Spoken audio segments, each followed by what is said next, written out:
Halo mitraku, kembali lagi dalam Mitra Carita. Nah, kita sudah ada bintang tamu spesial untuk hari ini. Yang paling cantik di sebelah saya ada Mbak Vira. Halo Mbak Vira. Ini kali pertama kita ketemu nih. Nah, Mbak Vira ini saya baca-baca track recordnya tinggi banget ya. Dari jadi putri pageant, ikut ajang pencarian bakat, kemudian juga merambah akhirnya ke bisnis, juga pernah menjadi putri IMI ya. Itu boleh diceritakan sedikit nggak sih perjalanannya, kenapa bisa terjun dalam putri pageant dan sebagainya?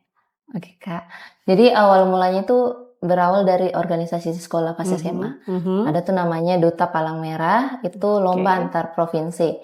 Dan alhamdulillah kasih kepercayaan untuk mewakili sekolah saya. Jadi pas kemarin tuh lomba di Benteng Sombawa kalau nggak salah ya lupa deh tahunnya Kak. Pokoknya pas masih SMA, alhamdulillah juara 1 di provinsi.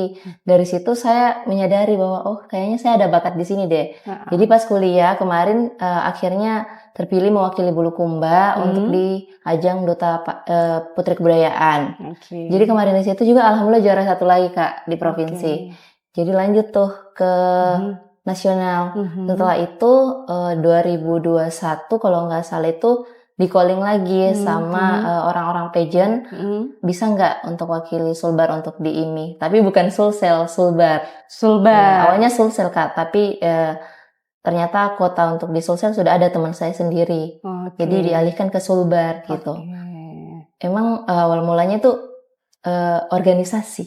Organisasi yang membawa kemudian saya mendapatkan jati diri gitu. Itu awalnya iseng-iseng gitu ya? Iseng atau memang sudah ada goals tersendirinya saya mau ini nanti? Nggak pernah terpikirkan Kak. Wah, dari iseng akhirnya tekun rutin ya, terus dapat reward, terus jadi winner, pemenang gitu ya. Ikut lagi terus naik level dari provinsi habis itu nasional. Wah, luar biasa banget Mbak Vira ini. Ini untuk cewek-cewek nih yang mau punya motivasi, yang mau belajar lebih bisa kontak Mbak Vira nanti ya. Oke. Nah, kemudian dari pageant nih, dari beauty, kemudian pageant itu biasanya kan lekat dengan beauty, behavior, ya kan, brain, ya kan. Nah, kok tiba-tiba langsung belok jalurnya ke bisnis Mbak Vira? Itu latar belakangnya itu seperti apa? Oke Kak, untuk background pertamanya kan saya bisnisnya fashion ya. Fashion. Jadi kan pageant itu tidak terlepas dari fashion ya, melekat ya. Jadi saya happy aja Kak menjalani bisnis itu. Jadi sebenarnya saya pernah mencoba bisnis ke food makanan F&B ya. F&B tapi nggak cocok. Ternyata betul kata orang Kak, nggak semua bisnis itu kita bisa jalani. Itu tergantung hobi kalian. Jadi sistem saya sekarang adalah hobi is money. Jadi hobi saya ini harus jadi cuan. Kan hobi saya memang di fashion nih. Udah di baking jadi fashion dari sejak SMA. Jadi why not untuk mencoba di bisnis fashion aja. Saya coba akhirnya klik dan nyaman sampai berhasil untuk bangun 3 brand ini. Berawal dari nyaman, abis itu coba-coba ya. Kemudian meskipun itu jalurnya nggak mudah, tapi tetap untuk terus fight for grow ya di bisnis. Nice. Jadi dari beauty pageant kemudian ada bekal di bagian fashion akhirnya merambah ke bisnis. Cocok banget untuk episode kali ini yaitu 3 bisnis 1 visi. Itu menyatukan fashion dan juga kearifan lokal. Nah, Mbak Vira ini kalau saya dengar-dengar banyak banget usahanya. Wah, luar biasa nih. Ini termasuk perempuan-perempuan luar biasa yang sangat berdaya ya, karena bisnisnya banyak banget. Mungkin boleh diperkenalkan bisnisnya apa aja Mbak Vira dan sektornya apa-apa aja. Jadi yang pertama itu saya bangun namanya Pabe ID. Pabe itu lokal brand sendal. Itu emang saya buat sendiri dengan ada yang kayak motif Bulukumba juga, ada yang ikuti tren. Apa yang lagi tren masa kini saya coba-coba buat sendal Kak. Alhamdulillah juga berhasil. Sudah mulai dikenal juga apalagi di Bulukumba. Kemudian lanjut buat bisnis baju bodoh, alhamdulillah boom juga. Dan setelah itu kayaknya masih ada yang kurang nih, apa ya, kayak oh ternyata fashion, karena di Bulukumba itu kan anak-anak lagi FOMO banget apa yang lagi tren gitu lagi ya. tren kan baju-baju Bangkok. Jadi saya coba lagi tuh Kak buat baju jual baju Bangkok, namanya tuh Mood ID. Little Bangkok di Bulukumba gitu. Dari sendal, produk sendal, kemudian baju bodo, kemudian baju-baju yang lagi hype ya, baju Bangkok kayak gitu. Nah, ini cara pengelolaannya ini bagaimana nih? Karena bisnis ini kan terbilang rumit ya. Kalau orang nggak tekun atau tidak ada talenta di situ, ini cara menghandle ketiga-tiganya ini seperti apa Mbak Fira? Oke. Jadi bisnis ini yang saya buat Kak tidak bersamaan. Awal mulanya itu cuma sendal. Hasil dari sendal itu saya kumpul, akhirnya bisa buat usaha baru lagi. Terus dari sini tuh alhamdulillah bisa buat Mood ID lagi. Jadi rutenya tuh dari Pabe ID, baju bodo ke Mood ID. Tapi untuk menghandlenya itu menurut saya nggak terlalu sulit, meskipun jatuh bangun ya, namanya juga usaha itu seperti naik tangga di tangga yang licin.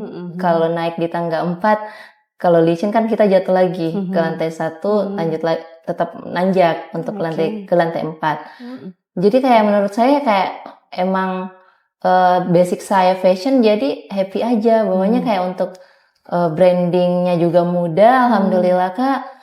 Untuk menjalankannya juga kan dibantu sama karyawan. Jadi kan Pabe ID sama baju bodo itu sudah ada yang handle adminnya sendiri.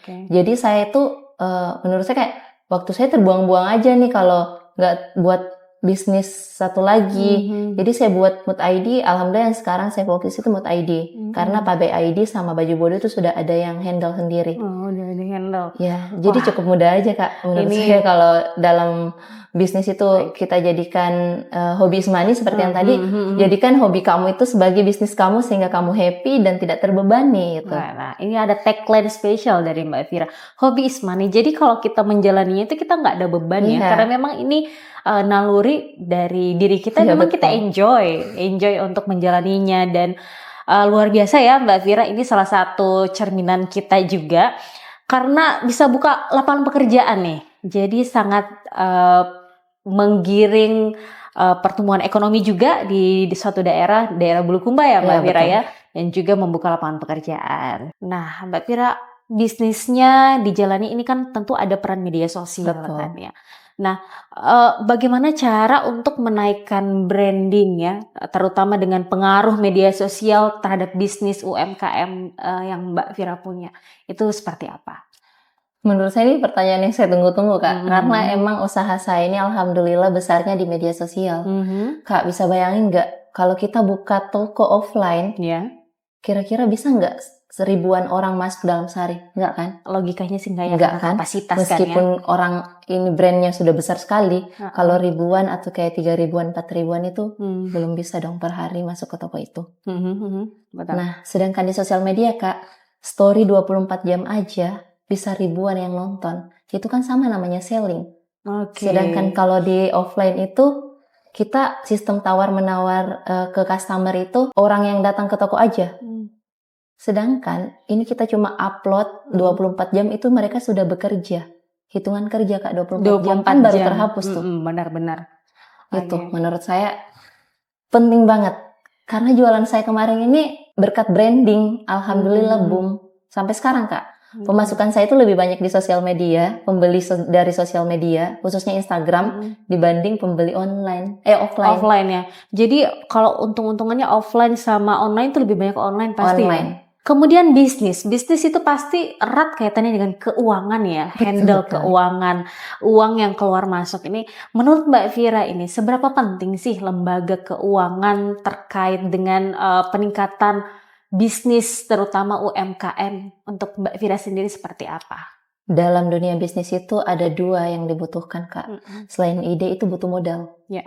Dari modal ini kan banyak tuh Gen Z, milenial sekarang mau buat usaha, tapi bingung mau ambil modalnya di mana. Alhamdulillah kan program-program dari perbankan itu sudah ada tuh membantu UMKM, memodali UMKM dengan modal kepercayaan. Menurut saya kayak wah keren banget sih negara ini Kak, ada yang bisa memberikan modal tanpa harus kerja dulu. Bahkan perbankan itu memberikan modal untuk buat kita sukses. Awal mulanya saya kayak gitu juga Kak, nggak percaya kok bisa ya perbankan bisa memberikan kepercayaan aja. Kan modal kepercayaan Kak. Iya, betul. Kalau nama kita bersih, amanah, perbankan dengan mudahnya memberikan modal itu. Jadi pesan saya untuk milenial sih, kalau kalian masih mau mencoba usaha tapi tidak memiliki modal, why not untuk mencoba dengan mengajukan modal di perbankan ini. Jadi kalau lembaga keuangan memang betul-betul membantu UMKM, terlebih BPR ataupun bank umum, terutama BPR ya dalam lingkup Bank Perekonomian Rakyat, itu juga membantu produktivitas dari UMKM itu semakin meningkat, bisa meminjamkan modal, kemudian pokoknya ekonomi yang disokong oleh BPR itu bisa semakin meningkatkan ekonomi masyarakat ya dengan meminjamkan modal dari rakyat sebenarnya untuk masyarakat sendiri, karena perputaran uang di BPR ataupun lembaga keuangan itu sangat keren banget sih menurut saya, membantu masyarakat juga dan UMKM bisnis lainnya. Bermudah ya. Betul. Mbak Fira sendiri pun merasakannya bahwa dengan dibantu oleh perbankan, lembaga, modal kita akan semakin naik, otomatis cuannya juga semakin naik, laba ya, produktivitas brand itu semakin meningkat juga. Nah, kita masih mengulik nih bisnisnya Mbak Fira. Dari menghandle bisnis dari kecil sampai semakin meningkat ini, apa aja sih sebenarnya tantangannya yang paling berkesan untuk Mbak Fira selama menjalani bisnis ini? Tantangan saat berbisnis itu ada Kak. Konsisten. Kayaknya semua pebisnis itu kalau nggak konsisten nggak akan cuan. Saya merasakan sendiri. Awal mula membangun Pak Baidi kan kita nggak mungkin langsung dapat customer yang banyak. Iya. Benar. Kayaknya udah menyerah lagi. Tapi kayaknya motivator yang pernah saya dengar itu kita butuh konsisten deh. Jadi saya jalani konsisten itu, alhamdulillah Kak, sampai pecah. Dan setelah itu saya konsisten lagi di Baju Bodo, dan real Kak, konsisten itu menghasilkan cuan. Kalau kalian nggak membangun usaha kalian dengan konsisten, itu susah. Pernah hampir menyerah nggak, kayak saya udah nggak mau? Di brand pertama Kak, di Pak Baidi, namanya juga awal mula merintih ke usaha baru, kita kan nggak tahu bahwa konsisten itu penting. Makanya kemarin tuh kayak mau nyerah, nggak ada pembeli, habis-habis duit, modal-modal sana sini nggak ada yang beli. Tapi ternyata branding di sosial media itu penting konsisten juga Kak. Kalau kalian tidak menyerah membranding usaha kalian, kalau kalian tidak konsisten, itu susah dapatnya Kak. Pesan saya sih untuk pebisnis pemula itu wajib banget konsisten. Saya duduk di sini Kak berkat konsisten juga. Oke, keren banget ya. Jadi konsisten teman-teman. Jadi kalau mau sesuatu itu jangan cepet nyerah. Betul. Terus komitmen, konsistennya juga harus beneran dijaga, karena bisnis itu nggak mudah ya. Apalagi pesaingnya ini pasti banyak. Betul. Dari internal, dari daerah setempat, kemudian dari brand lokal lainnya. Nah, itu luar biasa banget Mbak Fira nih.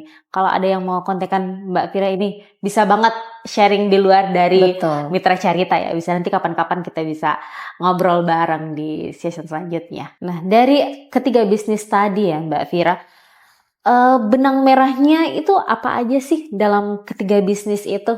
Boleh diceritain nggak? Benang merah dalam sebuah usaha itu menurut saya adalah hubungan. Maksudnya hubungan ini adalah relasi. Semua bisnis itu Kak, yang perlu dibangun pertama itu adalah hubungan. Kata orang itu kan banyak relasi, banyak rezeki. Ya, dan betul. Itu real. Jadi semakin kita punya koneksi, relasi, itu semakin menambah rezekinya, kita makin bertambah. Betul gitu sekali. Ya. Bayangin Kak, kalau kita punya pembeli nih, terus membangun hubungan kita dengan baik, pasti dia akan kembali mencari kita, membeli kembali barang kita. Itu Kak, yang perlu dibangun benang merahnya usaha itu adalah relasi, hubungan. Apalagi kalau customernya yang udah sekali klik sama kita, betul. Dari pelayanannya yang oke banget, kemudian dari segi kualitas barangnya juga oke, pasti orang akan repeat order kembali ya sama kita. Nah, terkait dengan bisnis itu kan pasti ada mengarah ke bagian keuangan ya, dari finansialnya sendiri. Nah, cara untuk mengatur finansial yang stabil nih untuk dunia bisnis ini kan susah ya Mbak Vira. Nah mungkin ada kiat-kiat khusus dari Mbak Vira untuk memanage finansial ini supaya tetap stabil khususnya untuk bisnis UMKM. Betul sekali Kak. Jadi yang pertama tuh yang harus dijaga dalam bisnis itu bukan cuma hubungan yang kayak tadi saya bilang. Kita harus menjaga bagaimana keuangan ini bisa terus berputar, terus income-nya bertambah. Tips saya sih Kak, kan kita biasanya mendapatkan keuntungan 100% nih. 100% ini yang kita pakai foya-foya itu nggak harus 100% juga. Karena saya rasakan sendiri Kak. Saya juga mendengar dari teman saya, rekan saya yang sudah sukses dibanding saya nih. Dia lebih jauh sukses, lebih dulu awal sukses dibanding saya, dan saya belajar dari dia. Ternyata betul. Kalau kita mendapatkan untung 100% itu, yang harus kita pakai untuk pribadi kita itu cuma 10%. 10%. Untuk pebisnis pemula ya Kak. Ya. Untuk 90%-nya ini bangunlah income kalian. Income ini kalian jadikan bisnis lagi, buat sayap bisnis satunya. Tapi saya nggak bilang nggak harus konsisten dalam satu usaha. Saya kan bangunnya di satu bidang fashion. Jadi kayak saya dari Pabe Aidis ini saya cuma menikmati 10%, 90%-nya saya apain? Saya buat suatu bisnis lagi. Terus di brand satunya kan di baju bodo bulu kumba ini saya bisa menikmati 20%, meningkat nih untuk menikmati hasil 20%, dan 80%-nya ini kita buat apa? Kita buat usaha lagi. Gitu Kak. Tipsnya itu mengatur keuangan adalah jangan foya-foya dulu. Usahakan, pikirkan bagaimana buat income untuk buat bisnis baru atau menambah modal dulu. Biar cuannya makin banyak. Kalau foya-foya dulu, baru memikirkan bagaimana untuk menambah modal bisnisnya, itu kayaknya song Kak. Jadi ini adalah real sharing yang sangat isinya daging semua nih dari seorang owner pebisnis yang namanya lagi melejit-melejitnya nih Mbak Vira. Nah kalau finansial itu pasti kalau kita nggak usah tanyakan ya Mbak Vira udah pasti segi financial planningnya udah tertata rapi, terbukti dari berapa persen yang harus dibagi untuk karyawan, berapa persen yang owner harus save untuk masuk di rekening tabungan. Hai mitraku, dan untuk kali ini kita akan mengupas nih satu-satu pertanyaan dari followers Instagram Hasa Mitra yang sudah masuk nih. Ada beberapa pertanyaan, ada 8 pertanyaan ya. Nah kita akan kupas tuntas nih Q&A kali ini Mbak Vira. Pertama ada dari Asmar_Arfandi. Apa satu kebiasaan kecil yang bikin hidup Mbak Vira ini lebih produktif? Nah, ada satu lagi pertanyaan yang mirip nih. Ada pertanyaan dari Ferdi SMWN_. Pertanyaannya mirip sama yang tadi nih. Kebiasaan kecil apa sih yang ternyata diam-diam berdampak besar dalam hidup dan karir seorang Vira? Boleh langsung jawab. Kebiasaan kecil yang bisa mempengaruhi hidup saya, kan biasanya orang jawab tuh bangun pagi. Kalau saya sih bukan, ini nggak tahu ya Kak, ini kebiasaan kecil atau gimana. Contohnya gini, saya jalan nih Kak, terus lihat galon. Nggak tahu Kak, otak saya langsung berpikir, ini galon kayaknya bisa jadi cuan nih, kayak gitu Kak. Lihat sendal Kak, awal mula Pabe Aidis itu kayak gitu Kak. Saya jalan-jalan ke Bandung, terus saya lihat nih, kayaknya bagus nih saya buat bisnis ini. Lihat baju di Tanah Abang, awal mula Pak Mut ID juga kayak gitu Kak. Kayaknya bagus nih jadi cuan. Kayak gitu Kak. Jadi apa yang ada di sekitar saya, apapun yang saya lihat selalu berpikir ini bisa jadi cuan gak sih? Itu Kak kebiasaan saya. Jalan sambil memikirkan ini bisa jadi cuan gak? Jadi gak semua orang punya sudut pandang seperti itu ya. Jadi kebiasaan-kebiasaan kecil yang mungkin dalam diri kita gak bisa sadari, ternyata Mbak Vira punya itu. Misalnya melihat satu objek, oh ini bisa jadi cuan, ya, betul. Ini bisa jadi peluang, betul. Oh lama-lama ini bisa jadi bisnis, ya akhirnya tertekuni sampai saat ini dan jadi nih brandnya tiga-tiganya cuan-cuan semua karena lain ya Kak, agak lain ya, ya biasanya orang agak lain tapi memang beneran jadi true story nah dan jadi beneran jadi pemantik karena kita melihat satu objek aja kita pikir ini benefitnya kira-kira apa ya, kira-kira pangsa pasarnya ini kira-kira menuju kemana ya, bisa nggak ya ini jadi cuan? Betul. Keren. Lihat aja sekarang Kak, kan sekarang saya lagi benerin rumah nih, lagi benerin atap, balkonnya gitu. masa otak saya berpikir bisa nih kayaknya buat bisnis kayak gini, kerjasama nggak ya sama tukangnya ini. Kita bisa jadi jasa ya, usaha jasa. Terus jadi kayak ini otak saya kenapa ya setiap lihat ini cuan aja, bisnis aja. Jadi nggak semua orang bisa punya bakat yang seperti itu, naluri dan sudah alami nih. Jadi mungkin ada teman-teman yang mirip-mirip kemampuannya sama Mbak Fira ini bisa semakin diasah, dipantik biar bisa menghasilkan cuan juga ya. Oke, next kita bisa ke pertanyaan selanjutnya ya. Boleh. Ada pertanyaan dari agamointu_04. Nah, dari semua peran Mbak Fira nih, dari pebisnis, kemudian ke kreator, juga seorang duta budaya. Nah, mana nih yang paling menantang menurut Mbak Fira? Dan kapan? Paling menantang ya pasti bisnis, Kak. Bisnis. Karena kalau untuk kebudayaan itu kan sudah ada brief-briefnya yang diberikan untuk dikerjakan. Terus kalau untuk konten kreator kan biasanya juga ada briefnya ya. Kita mau kerjain ini sudah jelas. Sedangkan bisnis itu tidak, Kak. Kita harus punya mental karyawan sama mental owner itu beda, Kak. Mental karyawan kan ada yang laku, tidak ada yang laku tetap digaji. Iya, betul. Owner enggak, Kak. Pikirannya kalau enggak memikirkan gimana ini barangnya laku, rugi. Iya. Jadi yang paling menantang itu bisnis. Seperti yang saya tadi bilang, kalau bisnis itu seperti menaiki tangga yang licin. Kalau kamu terpleset, ya harus turun ke tangga satu lagi, mencoba lagi untuk naik ke tangga selanjutnya gitu. Jatuh bangunnya sering ya, dan harus lebih banyak harus memikirkan brandingnya gimana. Ini cocok nggak ya untuk pasar saya gitu. Belum lagi kalau ada kompetitor yang baru. Tantangannya pasti lebih berat untuk mempromosikannya gimana.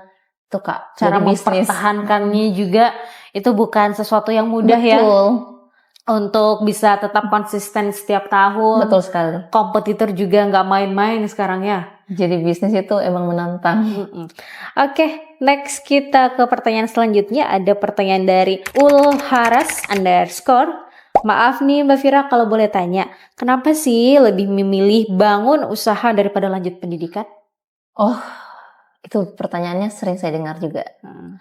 Sebenarnya saya bukan menyepelekan pendidikan, Kak, tapi melihat apa yang terjadi situasi sekarang kan lebih banyak pengangguran. Punya jasa tapi pengangguran, iya nggak, Kak? Angka pengangguran semakin meninggi ya? Betul. Semakin meningkat. Nah, saya cerita sedikit pengalamannya, Kak. Kemarin kan saya balik nih, awal mula saya membangun bisnis itu kenapa?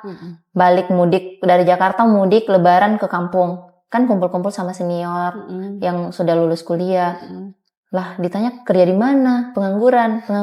Terus saya berpikir, kok bisa ya? Apakah saya akan jadi pengangguran juga?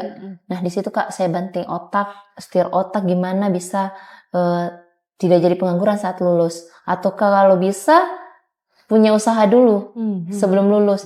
Dan ternyata memiliki wadah sebelum lulus itu lebih enak, Kak. Terarah. Nih contohnya saya kan kemarin kuliahnya ambil jurusan hukum nih. Terus alhamdulillah dalam waktu yang bersamaan pas masih kuliah punya bisnis Pabe ID. Terus kalau ditanya nanti kalau lulus mau kerja di mana, enak nih jawabnya. Saya bilang ya di usaha sendirilah. Dibanding orang yang nggak buat wadah dulu kan masih bingung kerjanya nanti di mana.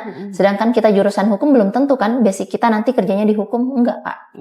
Jadi bukan saya menyepelekan pendidikan, tapi kalau bisa bangun wadah sambil kuliah. Saya sambil kuliah nih sekarang, Kak. Tapi kalau ditanya kerja di mana kan enak jawabnya, di bisnis sendiri lah. Jadi sebagai owner itu lebih enak kita dibilang owner ini, owner Pabe dan sebagainya. Jadi keren. Jadi buat wadah dulu. Kita sambil meniti pendidikan juga satunya lagi kita merintis bisnis. Karena gini, Kak, banyak anak-anak sekarang tuh apalagi milenial ya seperti kita-kita ini lebih memilih cari kerjaan saat lulus aja deh. Pikirannya santai-santai aja pas kuliah. Padahal saya baca juga nih buku. Ternyata orang yang rata-rata sukses itu telah memikirkan bagaimana dia bekerja nanti setelah lulus, bukan memikirkan saat setelah lulus gitu, Kak. Yang membuat gagal anak-anak sekarang itu kebanyakan dia memikirkan kerjaannya itu pas lulus, bukan mempersiapkan saat dia masih kuliah itu, Kak. Jadi Mbak Fira udah memplanningkan saya untuk 5 tahun ke depan saya udah prepare dari tahun harus ini ada prepare. Untuk 10 tahun ke depan bekal saya udah ada nih, udah mateng nih. Keren banget ya. Itu jadi salah satu teman-teman bisa ambil tuh tips and trick dari Mbak Vira. Jadi jangan sampai kita melupakan pendidikan. Pendidikan itu tetap Penting, nomor satu, ya. penting juga. Tapi untuk merambah ke bisnis juga nggak salah. Terbukti dengan konsistensinya kita, itu bisa kita handle dengan luar biasa. Next, masih ada pertanyaan nih mitraku dari Syahrul Amadan _. Apa tantangan terbesar dari Kak Vira waktu mau memulai bisnis pertama? Tadi saya sudah jawab, Kak. Konsisten. Ya, tadi untuk jawabannya mungkin bisa dinonton yang tadi. Iya, kalau bisa dinonton ulang. Iya, karena emang konsisten itu kan membangun semangat kita, Kak. Kalau kalian nggak semangat, nggak konsisten dalam membangun usaha itu susah. Karena nggak ada orang yang langsung sukses. Nggak ada orang yang langsung kaya, Kak. Pasti coba ditanya orang kaya. Kaya kamu awal mulanya pasti ada backgroundnya gimana-gimananya. Jadi pelajaran dari saya kemarin itu nggak mungkin saya duduk di sini diajak jadi pebisnis, diajak jadi pembicara karena pebisnis, itu berkat konsisten. Kalau saya nggak konsisten, saya sudah jadi karyawan di tempat kerja orang, Kak. Jadi konsisten kemudian berproses dengan gigih itu salah satu kunci dari Mbak Vira ya. Oke, kita lanjut. Ada pertanyaan dari Sahruni Umar _. Apa pengalaman yang paling berkesan selama bangun brand lokal? Gak ada pembeli. Nggak ada pembeli, bener-bener nggak ada pembeli. Nggak ada pembeli ya. Satu hari nggak ada satu orang pun. Nggak ada. Awal mula sendal itu, saya sering sounding Pak BID karena awal mula merintis itu emang di Pak BID. Awal mula itu, Kak, saya belum ada yang kenal Vira Pak BID itu siapa sih di Bulukumba, belum ada yang kenal, Kak. Masih dikenal sama ya paling teman SMA, teman kuliah. Ternyata, Kak, yang paling susah itu kalau kita nggak punya nama. Kita mau bangun usaha itu betul-betul harus ada branding. Hal yang tersusah itu nggak ada pembeli. Iya nggak sih, Kak? Iya. Udah buang-buang modal, terus nggak ada pembeli. Itu part-part yang membuat saya harus semangat nih sekarang. Karena nggak mau kembali ke zaman-zaman nggak ada pembeli. Alhamdulillah sekarang membarengi bisnis dengan branding pribadi itu ternyata berpengaruh. Oke, saran saya sih ya. Untuk teman-teman, makanya, Kak, kita mungkin bisa lihat-lihat selebriti banyak yang flexing kan. Ternyata flexing itu mempengaruhi viewers, Kak. Jadi branding diri itu ya. Jadi tapi brandingnya ke positif ya, flexingnya ke positif aja, nggak usah terlalu over branding diri, tapi itu malah hal-hal negatif gitu, Kak. Jadi kayak saya rasakan, Kak, semenjak saya kerja di content creator juga dibarengi dengan bisnis itu, justru berkat brandingan saya yang menarik bisnis saya ini. Jadi content creator korelasinya sama bisnis itu semakin berpengaruh banget. Berpengaruh meningkatkan cuan juga ya ternyata. Dari nol pembeli udah jadi banyak banget pembelinya Mbak Vira di sosial media. Lumayan, terutama Kak, ya. Dibandingkan memang kemarin. Peran media sosial itu sangat kembali lagi peran sosial media itu sangat berpengaruh. Dari nol pembeli nih teman-teman. Dari betul, nol pembeli. Minus-minusnya. Bahkan pembeli pertama saya adalah sepupu saya sendiri, Kak. Dari keluarga. Mungkin kasihan ya lihat saya. Jadi awal mula yang beli sendal Pak BID pertama sepupu saya sendiri, kedua sahabat saya sendiri. Itu yang 2 orang itu, Kak. Sebelum ada yang kenal Pak BID, Kak. Sebelum namanya meroket belum, ya. Iya. Tapi sekarang udah, wah namanya kita bisa cek di sosial medianya Kak Vira nih, konten kreatornya sedap banget. Nah, next kita ada pertanyaan dari Pador Dari ketiga brandnya mana nih yang paling mencerminkan diri Kak Vira? Kayaknya Mood ID. Mood? Iya, karena lebih ke fashion. Baju-baju Bangkok ya? Baju-baju Bangkok. Apalagi kan kerja di content creator. Sebagai content creator itu yang paling pertama dilihat orang adalah fashionnya. Alhamdulillah. Yang kelihatan duluan kan? Jati diri saya banget nih, Kak. Kalau terjun ke Mood ID kayak kebawaannya senang aja. Kayak lagi belanja ke mall aja gitu. Jadi enak, Kak. Bawanya kayak bisnis tapi seneng. Membeli tapi yang soalnya kita kalau beli barang kan nggak sembarangan kan. Pasti ada seninya juga, ada sortirannya juga, dilihat mana yang lagi tren, warna yang lagi hype, model dan cuttingannya apa aja yang lagi trending. Betul. Ya kan? Kayak gini Kak, Kakak kalau ke mall biasanya kalau belanja baju seneng nggak? Seneng sih, seneng. Nah itu dia yang saya rasakan ketika membangun bisnis Mood ID ini. Jadi ketiga bisnis saya ini senang, semuanya senang, tapi untuk saat ini yang paling mencerminkan diri saya itu adalah Mood ID. Mood ID. Betul. Sama kalau kita belanja ke mall, cewek-cewek pasti suka. Senang. Pasti kalap mata beli semua. Betul. Di Mbak Fira. Alhamdulillah. Nah, kayaknya udah cukup ya semua pertanyaan yang kita sudah terjawab ya dari Mbak Fira. Ini ada beberapa tadi pertanyaan yang mungkin cukup mewakili dari mitraku. Nah, Mbak Fira, setelah sesi Q&A ada pertanyaan dari mitraku via sosial media. Nah, Mbak Fira ini pernah nggak sih terbesit atau pernah nggak sih dapat omongan dari tetangga atau keluarga? Ih, jualan ya? Kok nggak kerja kantoran mungkin ya?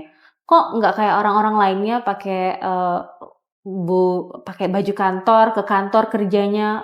Emang mau ya berdagang? Emang laku? Pernah nggak sih ada pertanyaan-pertanyaan yang sensitif di hati gitu?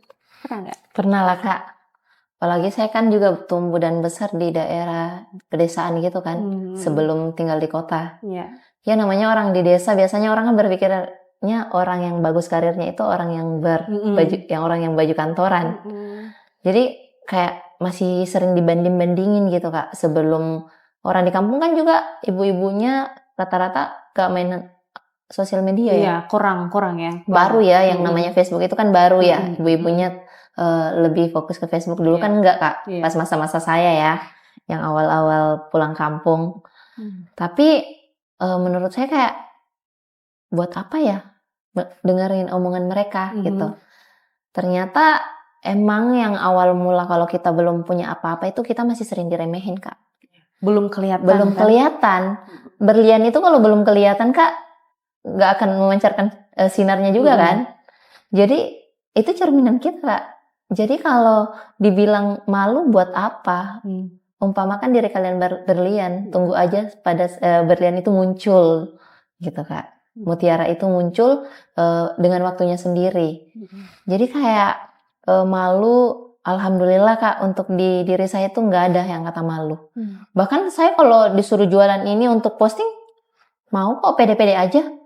Orang tua support berarti. Why not Kak, cuan. Ini cuan loh. Semua yang diposting di sosial media, semua yang kita jual itu kan namanya cuan.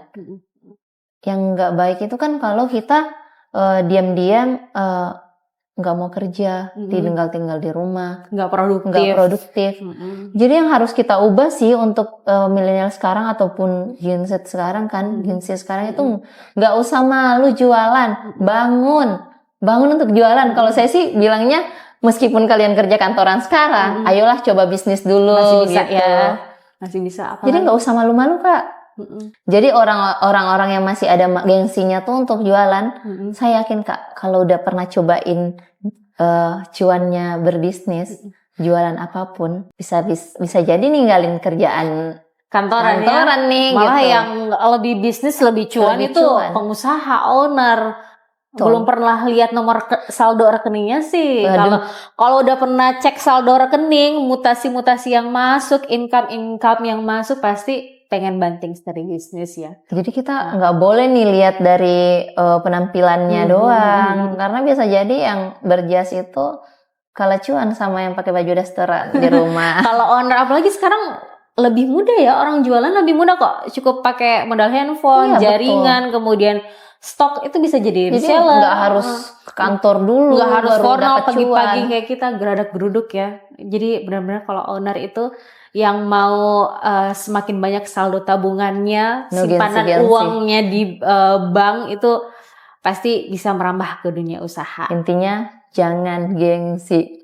Jadi kita bisa membuktikan omongan-omongan orang yang kurang suka, kita harus bisa perlihatkan ya salah nih. Nggak perlu menyinggung di sosmed Kak. Branding aja usahamu. Jual apa yang menurut kamu laku. Biarkan kenyataan yang membuktikan ya. Nih, kan kita bisa beli sesuatu itu hasil dari jualan. Yang saya pakai sekarang ini, yang saya punya sekarang ini bisa saya kemana-mana, alhamdulillah berkat jualan, berkat menghilangkan rasa gengsi itu. Jadi jangan memupuk rasa gengsi, tapi mau untuk bekerja berusaha itu. Gini aja deh Kak, lebih tepatnya. Mungkin kalian merasa gengsi, tapi percaya. Jadikan omongan itu kamu bayar saat kamu mendapatkan cuan dari bisnis kamu nanti. Nggak apa-apa sekarang kalau diejek jadi jualan ini. Nggak apa-apa. Tapi buktikan apa nanti rewardnya ke diri kamu. Buktikan. Biar mereka penasaran juga Kak. Itu aja. Keren sih. Keren banget Mbak Fira nih. Gokil. Nah itu tadi keren banget yang disampaikan sama Kak Fira ya. Untuk Gen Z milenial yang masih banyak sekali peluang untuk semuanya yang mau merambah ke dunia bisnis. Masih luang banget, masih terbuka lebar ya. Betul. Oke, dan sekarang kita akan ada games nih untuk Mbak Fira. Nah, gamesnya yaitu jawab cepat. Jadi Mbak Fira harus memilih yang mana yang paling mendekati atau yang lebih pro. Ya. Oke, kita mulai ya. Jawab cepat. Mood ID atau PB ID? Mood ID. Motif etnik atau warna polos? Warna polos. Desain atau produksi? Produksi. Pagi hari atau malam hari? Malam hari. Pasar lokal atau pameran nasional? Pameran nasional. Pitching ke investor atau jualan langsung ke customer? Jualan langsung ke customer. Kalau lagi suntuk, traveling atau tidur? Traveling. Platform favorit untuk jualan? Instagram atau TikTok? Instagram. Inspirasi bisnis datang dari mimpi atau realita? Realita. Kalau tidak di dunia fashion, Fira akan jadi jawab satu kata. Model. Oke, nice.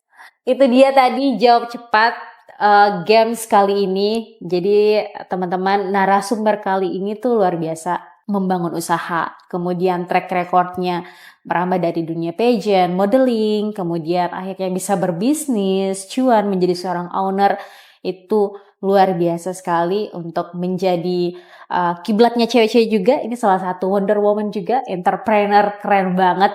Jadi kita nggak usah ragu untuk memulai sesuatu, bahwa semua itu akan bisa terbentuk dengan melalui proses, komitmen, dan juga konsistensi. Nah mungkin kita ada di sesi terakhir nih. Mbak Fira, mungkin apa sih yang mau disampaikan untuk mitraku dari harapannya, kemudian apa yang kira-kira Mbak Fira ingin sampaikan untuk mitraku? Untuk sahabat mitraku, mungkin ini pesan buat teman-teman yang di luar sana, karena saya juga mengalami ini ya. Kita jangan takut gagal dalam berbisnis. Kalau nggak punya modal, cari peluang di mana bisa mendapatkan modal. Kalau nggak punya ide, cari referensi ide sekarang. Bangun, jangan tidur, serius Kak. Kalau bukan sekarang, kapan lagi? Pokoknya itu saya punya moto hidup Kak. Datang, lihat, dan kerjakan. Action sekarang. Karena kalau nggak mempersiapkan di masa muda, di masa tua, kalian mau ngapain? Jadi, sebagai pemuda, datang, lihat peluang, lihat, lalu kerjakan. Jangan datang, ikuti mood. Gitu. Biasanya kan anak muda sekarang kayak gitu ya. Datang, mood-moodannya nggak mau kerja, ya nggak usah dulu deh. Tolong hilangin itu. Datang, lihat, dan kerjakan. Kuncinya itu. Datang, lihat, dan kerjakan. Mungkin itu pesan buat sahabat mitraku. Dan jangan takut gagal. Oke, nice. Itu tadi pesan yang mendalam banget buat mitraku yang menonton Mitra Carita episode kali ini. Jadi jangan mageran ya teman-teman. Jangan mageran. Jemput bola, jemput rezeki. Semuanya itu bisa kalau kita maintain diri dengan baik. Oke, mungkin untuk episode Mitra Carita kali ini sangat luar biasa, berkesan. Ada Mbak Fira di sini sebagai narasumber kita yang sangat keren banget. Makasih, saya sangat kagum banget dari true story-nya Mbak Fira bisa menjajaki dunia bisnis itu dengan tidak mudah. Tentu teman-teman juga bisa untuk menduplikatnya dengan cara yang luar biasa lagi. Oke, next. Sampai ketemu lagi di Mitra Cerita selanjutnya. Bye, mitraku. See you.